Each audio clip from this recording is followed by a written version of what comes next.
Look at the Congo. Many people don't know much about what's happening in the Congo, but they should.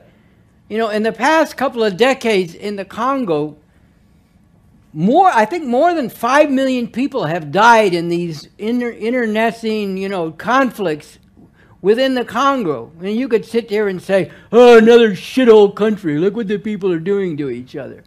But just as what's happening in the inner cities among the black and brown people and the youth in particular here, on a much more massive scale, what's happening in a place like the Congo is directly attributable to what the imperialist system has done there over more than 100 years. Under the rule of Leopold, King Leopold of Belgium, who ran the Congo at the end of the 19th century and into the next, you know, as a personal preserve, out of the 20 million people or so who lived in the Congo during those times, what percentage were killed under the rule of Leopold? Somewhere between 7 and 10 of the 20 million, almost a half of the population. Almost nobody knows about this.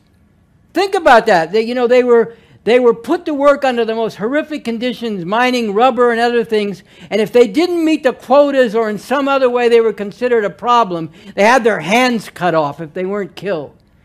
This is what, you know, the great enlightened Western imperialism was doing in this one country. And then, finally, after World War II, when there was an independence struggle in the Congo, and you got Patrice Lumumba came forward as a popular nationalist leader and became the leader of the Congo, what happened?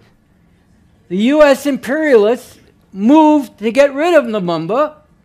The CIA and the rest of them worked to get him captured by, you know, opposing forces that were their puppets, basically, and he was assassinated.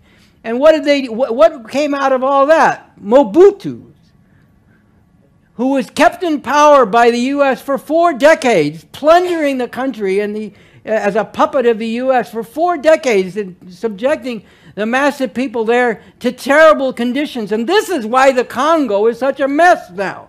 And millions more people are dying. So don't fucking complain to me about immigrants coming across the border illegally, okay? Just shut the fuck up about immigrants coming across the border illegally. Look what you have done to the people in the world. And you have the nerve to complain about people coming here trying to get a job so they can feed their family.